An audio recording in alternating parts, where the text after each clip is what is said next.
Okay, here we are down at the R&E site. I think it's Tuesday, March 8th. Or no, excuse me, Wednesday. March, whatever.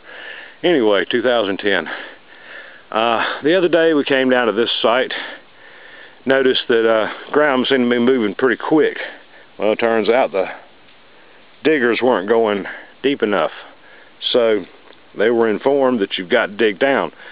90% of this property has two red lines that run usually 3 or 4 feet deep, and then you got the clay pan at the very bottom, might be anywhere from 4 or 5 feet to 6 or 7 feet. But the top red line is the bowling layer. The bottom red line, a few inches below that, maybe 8 or 10 inches, is usually a transitional line into the paleo. And it's required, if you're going to dig out here, you're going to dig that far down, because anything else is just looting. I mean, that's just, you know, lazy greed, just trying to get a little sweet spot. As you've seen before, where I dig at the creek, I'm digging under other people's digs. Well, we came down and informed the digger that they needed to go deeper. So you can see the red line right here. It runs along there, over here. So while we were letting them know how deep you had to dig, oh, they went down. And you can see they got into the red line here. But as soon as we seem to have left,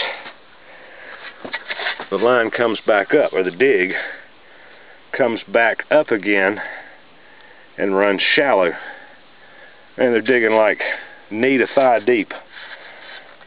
The red line has been passed, and it wasn't dug. Just that one tiny spot when we were standing over them.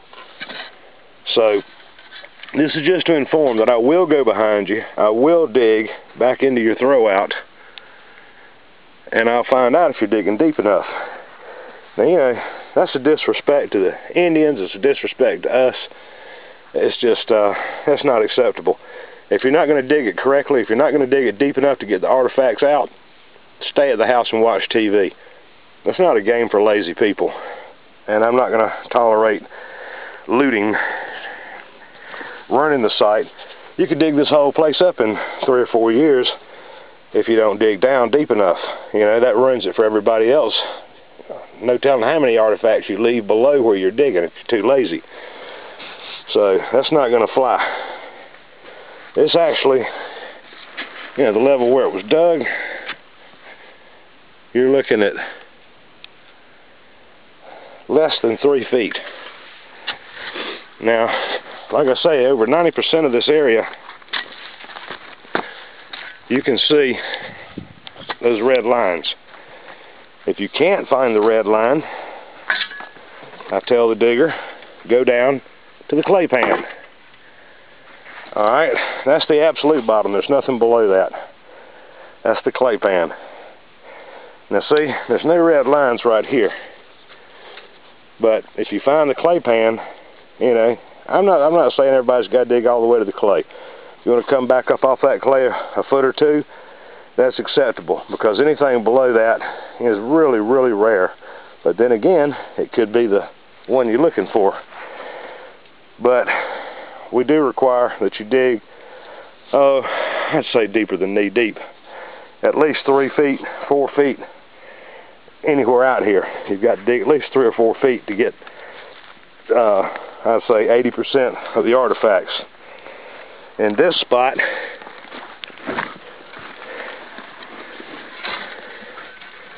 this is where it was dug. Right there. So we're talking about not even barely knee deep. 2.5 feet. 2.5 feet. That's not going to fly. This hole, at the very minimum, should be here. Matter of fact, I think I just hit a piece of flint.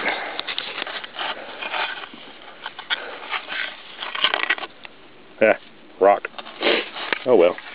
Anyway, so, you know, don't try to pull a fast one, Because I'm going to tell you what's going to be done here. You see where the red line has been ignored. Wasn't even dug down to it. For this person to keep their privilege to dig out here, they're going to go back under that dirt pile and they're going to redig this hole.